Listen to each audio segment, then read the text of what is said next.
อั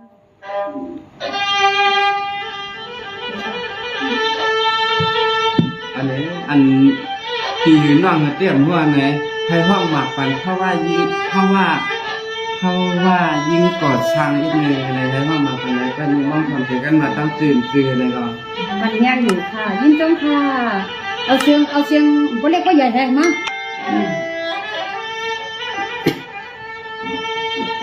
สว่างว่าความมาก็ความกวนนั่นเลยนะเพราะว่าปานตะโกช้างในปีอนาตุงข้าขานหน้าใจปีไหนวันนาคืนนาหาเงินนาทุ่งเมืองละเปิ่นอันในมันนาอยากอากางระวังออกใจมามัวนะเขาเนี่ยหมกไว้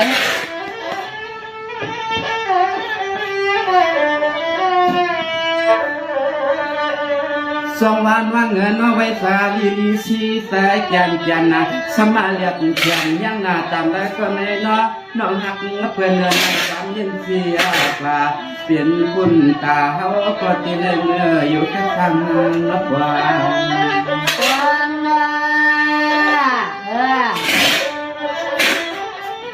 มีเรื่องไผ่เรียบมือมาไหวกรรมสักละยามมาเมื่เขาเลยทวงวัดงาตัวงาทุ่งเมืองงาเพื่อนอันใดเปลี่ยนซึ่งในยิ่งฮักเกิดปีตัวงานาการซึ่งก่อนหัวโอกาสที่เลยทางมหาเสียเหตุนะคะยอเสียเหตุนะ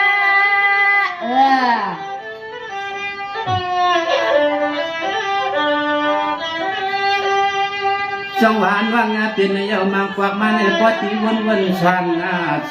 ใส่วันมานาชันนามังกวักมาในใส่วันในปอตันเหมือนนางกุลปันนาน้ำขีบาพังป้านอนได้กินสั่งเรื่องเพื่อนอันไหนมานาอยากมาเลิกจนออกยาง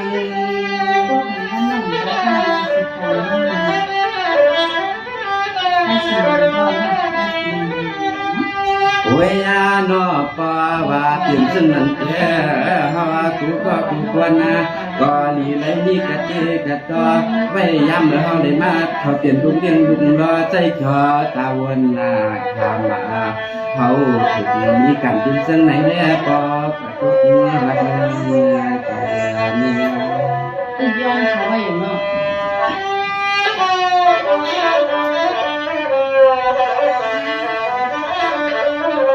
ยินส้มเตะค่ะ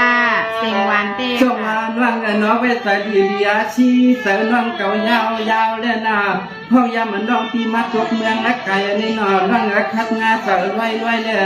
นั่งเงินหน้าเงินน้องเขาก็ตีวนเหมือนนะปล่อยหลงควันนะคืนนะคำคืนนะไม่น้อก็เปลี่ยนปีนี้ก็ย้อนห้องกวานมากป่านเพราะว่ายิ่งแล้วก็ทำเมืองน่าไก่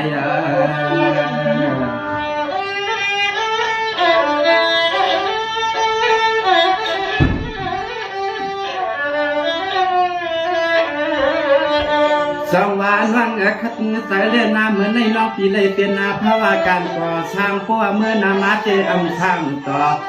น้องยิงและปีจีเลยอยู่มุนอยู่เดี๋ยวนี้ก็เจอหน้าหัวอาณาขอกล้ามาเมื่อวันในสายขอเป็นปีทอลักนาล่วงไทยคูน้องนอตื่นปันให้มันนาลอย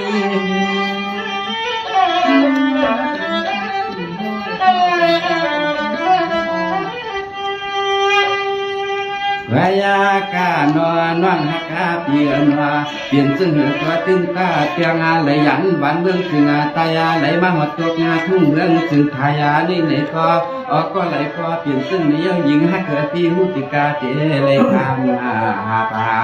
ยาปานาในก็เลยอดงายืนเสียเอาค่ะอ่อนนอ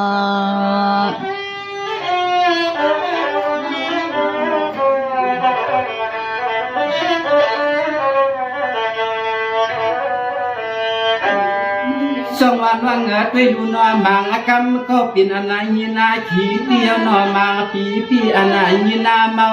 ที่ว่าใส่ถึงเมืองเฮาเย้าในก่อนอที่ว่าเมื่อกว่าอาเสียอันนี้ก็ไปปากกว้างเมื่อควังจอเลี้ยวในตัวมะกวาบย่อกาในก็มีไว้ต่างนำนอ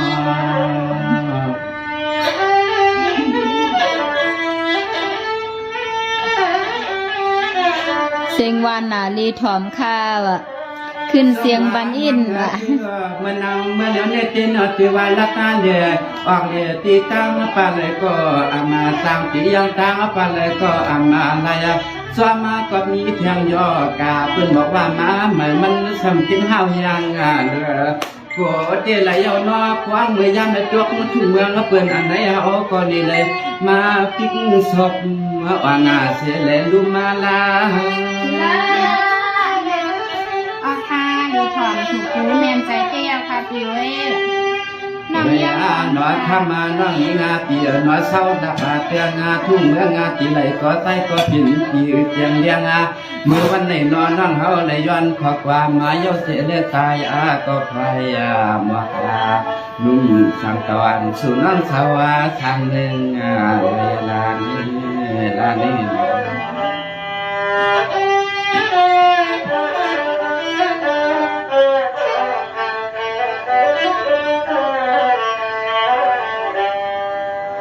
สวรรค์ว่างด้วยโลเหมือนนางยามาเหลียวในนอนน้องปีเลยมาเปลี่ยนเสเพราะว่าการก่อสร้างเมืองไทยเอานอ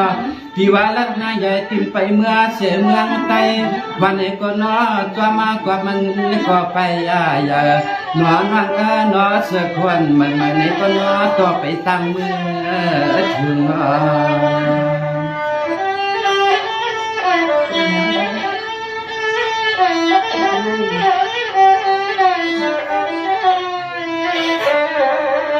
ด้วยยาลูมังควักปวดที่วนชวนใส่วันก็อามาสาเป็นลูกขยมันเลียดหน้าไม่ยั้งหน้าเหือกำพานในก็พอย่อยวายาเลี้ยงปานเลยในการก่อสร้างยังชุ่มเมืองเปิ้นอันเนให้ก็อันทำสร้างหูหันนั้นวางตั้งซึ่งหนึ่งในก็นอสัมพออยากมาใส่หัวมันว่าเมา